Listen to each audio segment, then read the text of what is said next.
Ladies and gentlemen, boys and girls, children of all ages, welcome to the channel. You know who it is, World of Wrestling, here today to discuss about pay-per-view of the week, episode number 13 about WCW Starrcade 1997. I went ahead and caught this pay-per-view last week. I went ahead and watched it. I believe it was Monday night. I didn't really give you guys a review on it, so I do apologize. I kind of just gave myself the day off for that week for this series and figured I'd come back and do it later on. So here I am to discuss about WCW Starrcade 1997. I gotta say, I looked up some info about this pay-per-view just before I went ahead and started to do this pay-per-view review, whatever way you want to call it. This review on this pay-per-view, and I noticed some things. First off, the buy rate was 1.9 million buys for this pay-per-view, and this was in 1997, no less. Pretty damn impressive. And on top of that, they had 17,563 people at this event. I believe it was in Baltimore, Maryland. And I gotta say, man, that's pretty impressive gate right there. I believe they made $543,960 something for this event. Back then, tickets weren't as expensive as they are now, so the value of the ticket sales have gone up quite a bit. So with that kind of attendance, you probably would have been looking at over 1 million. I mean, you look at UFC and their pay-per-view events when they get like 17,000 people strong in their arenas for like T-Mobile Arena or something like that. They're making over 1 million easily with no problem. But anyway, let's get into the match card. This pay-per-view is very odd, very strange. You'll notice as I go through this entire review, discussing some of the end results of the matches that they were a little weird and odd, especially near the end of the show. The Eric Bischoff, Larry Zbyszko match was odd, and so was the main event for the WCW World Championship. So keep an eye out for that as we go through this review. You're going to be very shocked and probably weirded out by how they ended the show. To me, it was very strange. But anyway, the very first match on this card was actually Eddie Guerrero versus Dean Malenko for the Cruiserweight Championship. This was actually a really fun match. Dean Malenko unfortunately lost the match to Eddie Guerrero. And the oddball thing is, I actually watched the episode after this pay-per-view for Nitro, and Eddie Guerrero ends up losing the Cruiserweight Championship to Ultimo Dragon. Now, I kind of find that a little odd to me, because why wouldn't you give it to Dean Malenko? Dean Malenko is a far better, superior wrestler than Ultimo Dragon, and he was he was very entertaining. I mean, he had a Stone Cold type of look to him, but he was at least really good in the ring, and he told very simplistic storylines that can entertain you, and you can follow along with no problem. I found it a little odd, but I will give this match a 4 out of 5 stars. Great way to start out the show. Hell of a way to moving forward with it.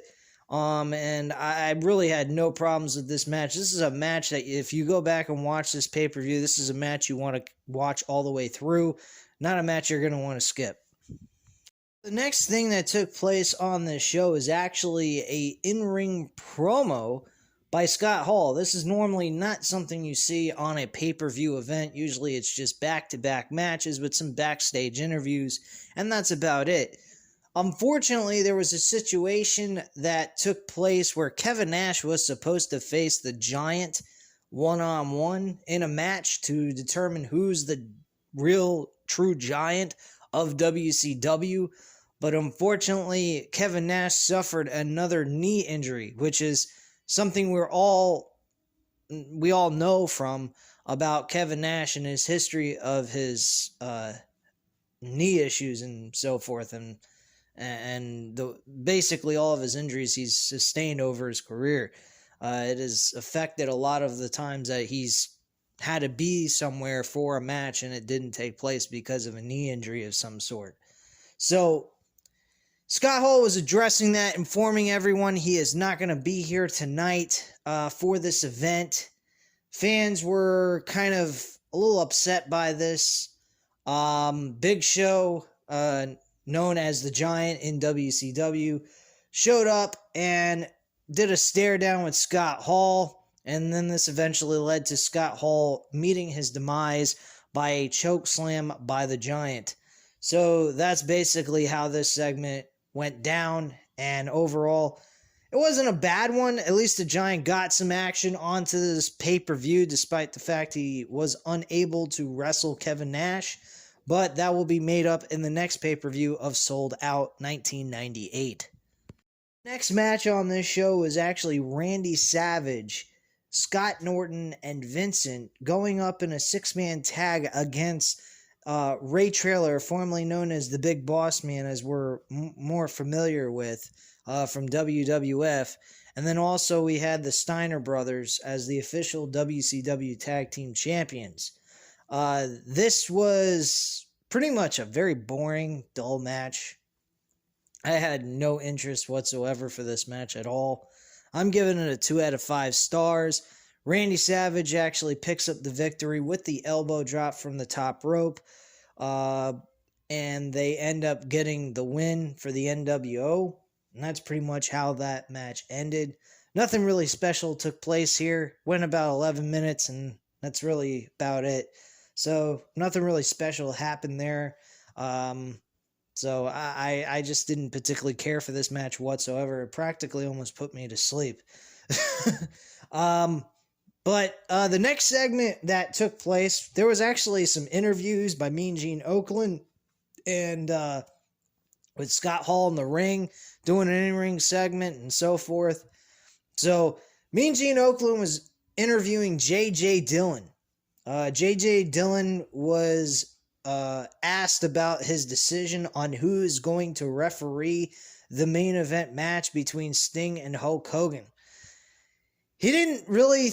He looked through a lot of the referees they have on staff in WCW, and he felt that the best person that's qualified for this match is Nick Patrick. Now, Nick Patrick, folks, is well known to doing things very similar to Earl Hebner, like the whole Montreal screw job. Even though he was told to do this, this was not under his own decision to do something what he did to Bret Hart and Shawn Michaels' match, but that was told to him to do so by Vince McMahon himself. So he is well known as being a person that screws other people over. He also fast counted on Triple H once when Chris Jericho hit a lion salt and pinned him for a 1-2-3, but it was a fast count and it was ruled out of the record books completely. So Jericho never won the WWF Championship in 2000, which I thought was an amazing fucking match. And I was like a little kid. I think I was like 12 years old. Yeah, I was 12 years old when this happened. And when I saw that, I was like, holy crap, Jericho won the damn title. He's only been there for less than a year and he won the championship. That's awesome. I thought that was a real surpriser right there. A lot of the fans went ape stick for that. It was fucking cool as shit. It was on a Monday Night Raw episode. But unfortunately, that ruling was thrown out, and the match, they acted like as if it never happened. It was taken off the record books altogether. But yeah, that's pretty much what took place here. J.J. Dillon has officially made Nick Patrick the official for the main event, which I'll tell you what happened there when we get to it. It was pretty fucked up, but we'll get to it in just a bit. Next match on this card was actually Bill Goldberg against Steve McMichael.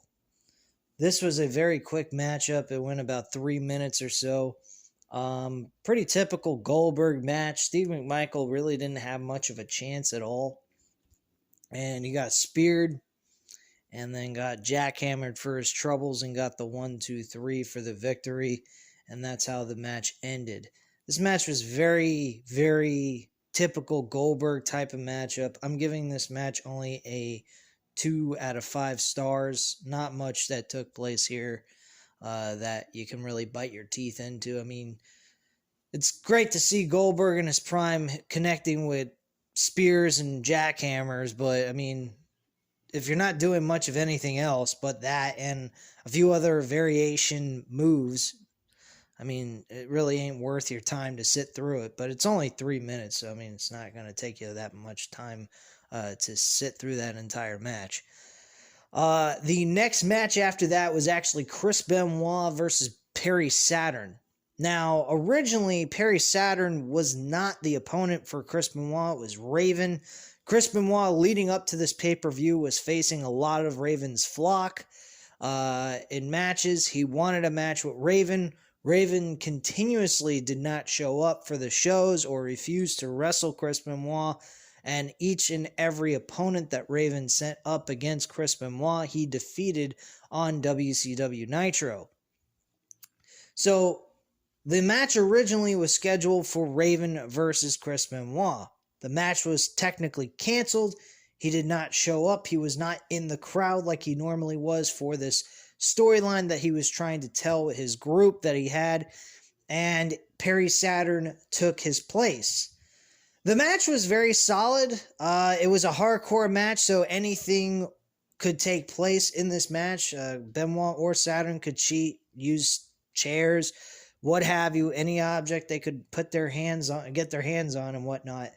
But unfortunately, Raven did show up.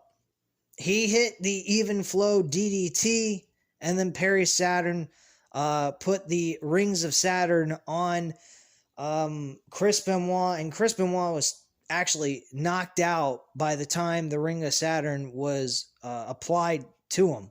So at the end of the day, Chris Benoit didn't even have a fucking chance, and they also had the entire flock try to get in there to help Saturn win. So this match was complete chaotic.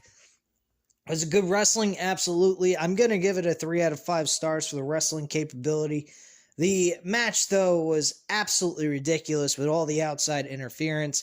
It really was odd as fuck to do that to the audience. Sell a match with Raven versus Chris Benoit, which I think would have been a good match. I do believe later on in the future, Chris Benoit does face Raven. I'm not sure yet, but I'm watching the Nitro episodes in chronological order. So I'm kind of getting an idea of what's going on storyline-wise, because I never had a chance to watch WCW Nitro because I was more of a WWF guy. But at certain points in time, I would watch WCW Nitro, and there were some things I enjoyed, some things I didn't enjoy, as you guys can tell by me doing these reviews on WCW from time to time. But the match quality was good, but all the outside interference crap was really not necessary. But unfortunately, that's what happened during this match, and that's why it's only a 3 out of 5 stars. The next match after that was actually Buff Bagwell and Lex Luger to determine who's the true total package. Yeah, there was a lot of who's the true this and the true that. Who's the true giant? Who's the real legitimate total package? And it was kind of odd. During this point in time, there was a lot of rematches between Lex Luger and Buff Bagwell leading into this pay-per-view on Nitro.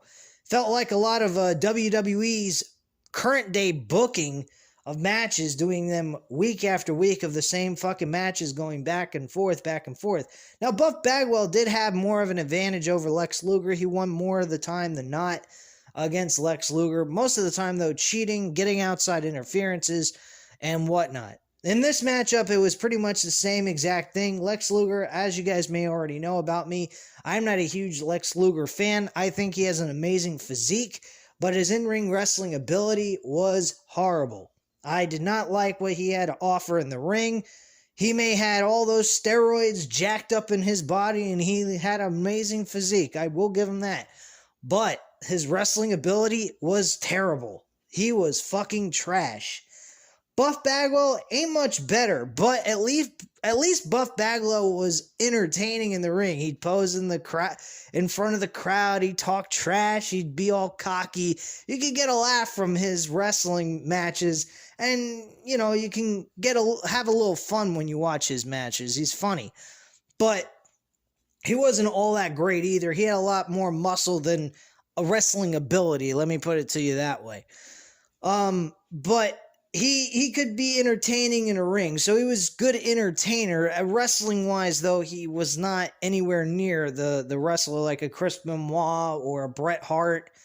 Hell, I think Hulk Hogan was a better wrestler than Buff Bagwell and Lex Luger. Sting was a great wrestler too. He could tell a good story. But at the end of the day, guys, I mean, this match really didn't do much for me. There was outside interferences from Randy Savage, I believe. Scott Norton came in there with a chain wrapped around his fist, and he whacked Lex Luger. The referee was knocked out during all this taking place, so it made a lot of sense. And then Buff Bagwell just got the pinfall for the 1-2-3. This match actually went 16 plus minutes. A little too long for my liking. I don't think these guys could really tell a good story in the ring for 16 plus minutes and give you a good outcome, which in this case, there wasn't any. There wasn't any good outcome out of this. And not to mention, the next night after this pay-per-view, they had another match on Nitro, and Lex Luger actually won that match to get revenge on Buff Bagwell. So that is pretty much what took place there, and I gotta tell you, it wasn't all that great. My rating on this match, I would say it's a 2.5 out of 5 stars. Buff Bagwell is pretty entertaining. Lex Luger, I will admit, was a little bit improved compared to other matches. But at the end of the day, with both of these guys' inability to wrestle at a high capacity, I just did not find this match to be all that intriguing or much to sink my teeth into. So that's just my feelings on that. And let me know what you guys think in the comments down below. Now, this match, folks, that's I'm about to discuss with you guys was really good. DDP versus Curt Hennig for the United States Championship. Going in, Curt Hennig was the U.S. champion. This was an awesome match. A very great ending with DDP connecting with a amazing diamond cutter out of nowhere. It looked like he was doing a rollover DDT like The Rock used to do back in the late 90s when he was first starting out and became the People's Champion. And he kind of rolled around on Curt Hennig's back, looked like he was about to connect with a DDT, but instead he twisted upwards and dropped Curt Hennig down on the mat with the diamond cutter, and Curt Hennig sold that fucking finish with that diamond cutter excellent. Made DDP look outrageously awesome. If you don't believe me, if you want to go back and look at some of the YouTube videos of Curt Hennig selling the actual contact that's made on him during a match, like a finisher that's delivered to him, he would go out of his way and look outrageously ridiculous with this shit. I remember one YouTube video I watched, he was facing Hulk Hogan in WWF when he was going under the name Mr. Perfect. And Kurt Angle, when Hulk Hogan Irish whipped him and did his signature move with the big boot and then connecting with the leg drop, he did something very similar to what Shawn Michaels did at SummerSlam of 2005. The motherfucker got back up, fucking spun around and fell on his face and rolled back over on his back so Hulk Hogan can connect with a DDP with a fucking atomic leg drop. This guy was crazy, man. I mean, he'd go out of his way just to sell a move. I mean, I think he had fun doing that kind of stuff too, based on what I've seen on those YouTube videos. But Yeah, this was a very fun match. Good wrestling overall by both guys. DDP picked up the victory and walked away the new United States champion. This matchup, I'm giving it a 4 out of 5 stars. Very fun, entertaining matchup. Not a match you would want to go ahead and skip. So, yeah, if you guys are interested in watching this pay-per-view, this is one match you don't want to skip, along with the Cruiserweight Championship match. So, following the WCW US Championship match, we had Eric Bischoff going up against Larry Zbyszko with Bret Hart as a special guest referee. Now, with this match, this was actually to determine who would have the rights to the Nitro brand name. Would it be NWO or WCW?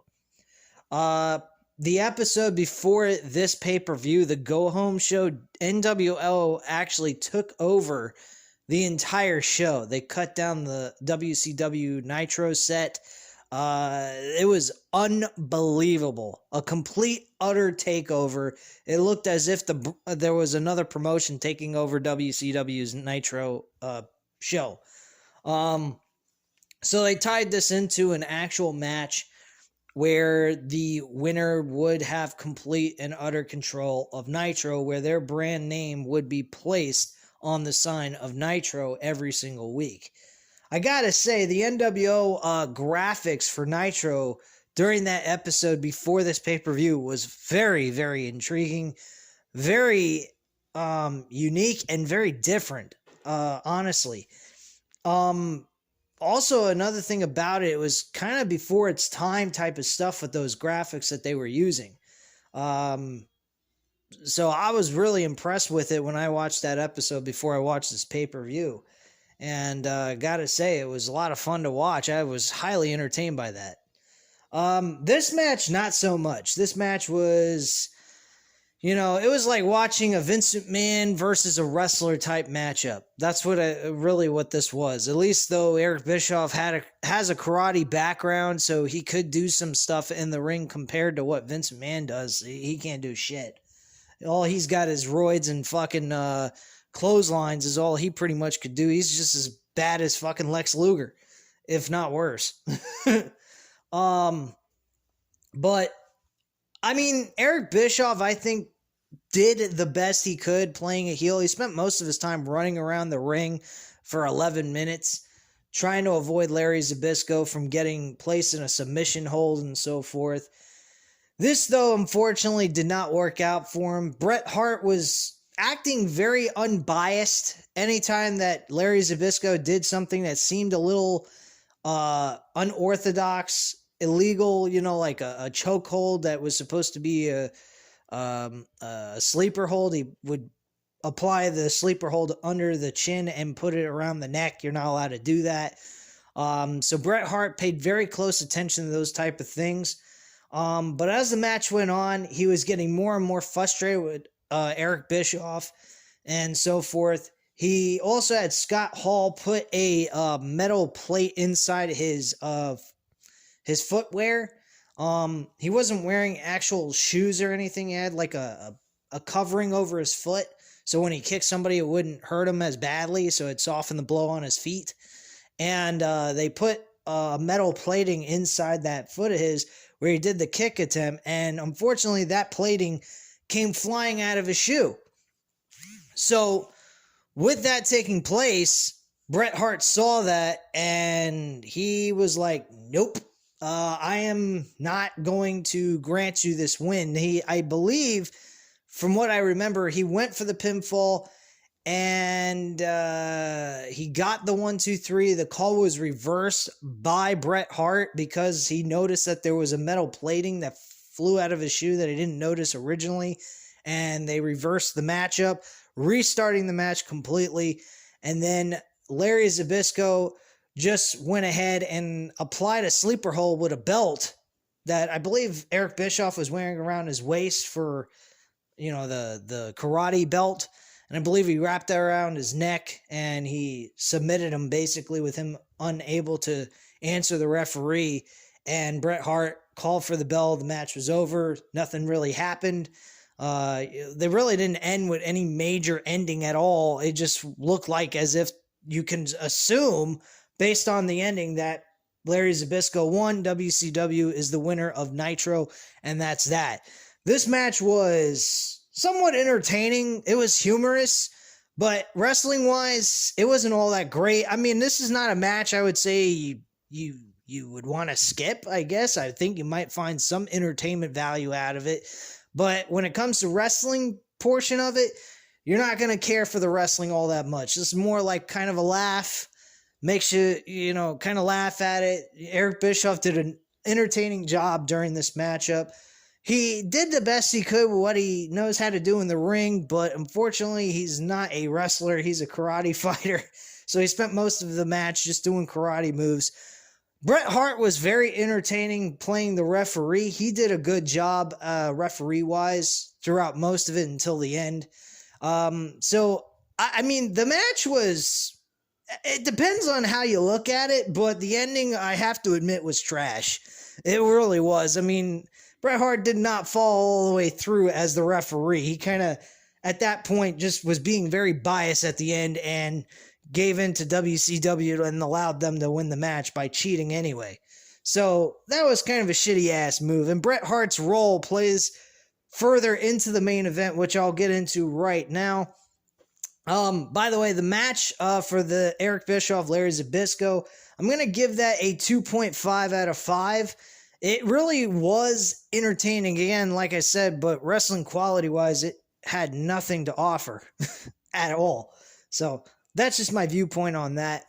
And then the main event with Hulk Hogan and Sting for the WCW Championship. They had Michael Buffer as the in-ring announcer for this main event. A lot of times they did with Michael Buffer on Nitros and pay-per-views, where he'd make the announcements of the wrestlers coming down to the ring and give some idea of their weight, you know, where they live and if they're the champion or not, what have you. And that was pretty cool. Michael Buffer being the main event announcer for those pay-per-view events and Nitros were fun. Felt legitimately real in a way because Michael Buffer used to do a lot of the commentary for ring announcements of boxers and so forth on HBO. So that was really fun and enjoyable for that. Sting and Hogan's match, I would say, was average at best. So the wrestling quality, I'd give it a 3. A C, just a C, not a C plus or a C minus or anything, just right in the middle. The story that was being told was excellent, so I'd give that an A minus. Definitely, they did a good job with that. The ending though was absolutely terrible. I mean, absolutely fucking terrible. I mean, Hogan connected with the big boot and the atomic leg drop. He got the pinfall, and supposedly Nick Patrick made a fast count, which was reversed. The match was restarted. Hogan could not believe what was going on. He felt that the count was clean. I did too. I really didn't see anything wrong with the count. I may have to go back and watch that ending. But honestly, guys, I didn't see anything that Nick Patrick did. It looked like a normal count. It wasn't like 1, 2, 3. It looked like 1, 2, 3. And supposedly Bret Hart came down to the ring. Nobody even acknowledged that it was a fast count until afterwards. I think it was Mike Tenay who said, hey, that was a fast count. Blah, blah, blah. This looked like a complete and utter, like the faces were playing the heels in this pay-per-view. Honestly. And it made absolutely no fucking sense to me outside they were just trying to purposely fuck over NWO, which made sense at the end of the day because of what was going on in the last year and a half towards this pay-per-view. So, honestly, I don't see anything wrong with it, but logically, it was idiotic. Personally, that's just my viewpoint on it. But yeah, Bret Hart went ahead. He stopped the guy that rings the bell, David Penter, from ringing the bell. He stopped him from doing that, and he asked for the match to be restarted. Nick Patrick came on the outside and said, what the hell are you doing, man? And he goes, that was a fast count. And he's like, what are you talking about? And he punches Nick Patrick in the face, and then the match is restarted. Sting hits the Scorpion Death Drop and gets the 1, 2, 3, and the match is over. And I believe it was a fast count by fucking Bret Hart. From what I remember, because I watched it a week ago, so I don't remember. It's not fresh in my mind at this point, but I do believe he makes a fast count, and Sting wins the WCW championship, and the whole entire WCW locker room comes out. They're celebrating, they're excited, everything's cool. It was a nice little cool ending by the celebration, but the way they ended the match was absolutely fucking ridiculous.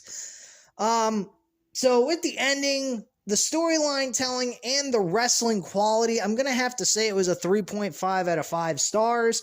If the story was not all that exciting, there was no great build going into this match would have been a hell of a lot lower rating than what I gave it.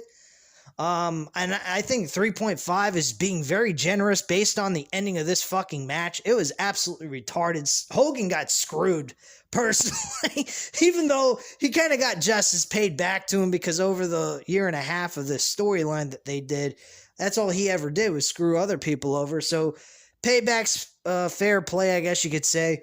And that's pretty much it, guys. So let me know what you guys think in the comments down below. What were your thoughts of this pay-per-view if you ever got a chance to see it? If so, let me know what you guys thought about it. I'll definitely reach back to you guys on that if you'd like to talk to me about that event. Also, hit the like button if you like this video. And of course, as always, hit the subscribe button. We do weekly pay-per-view of the weeks, random wrestling talk, AEW, Dynamite, and Rampage, plus pay-per-views every month for WWE and every 4 months with AEW. And on top of that, I also, from time to time, try to put Impact Wrestling in. So if you're a fan of Impact Wrestling, by all means, this is the channel you can catch it on.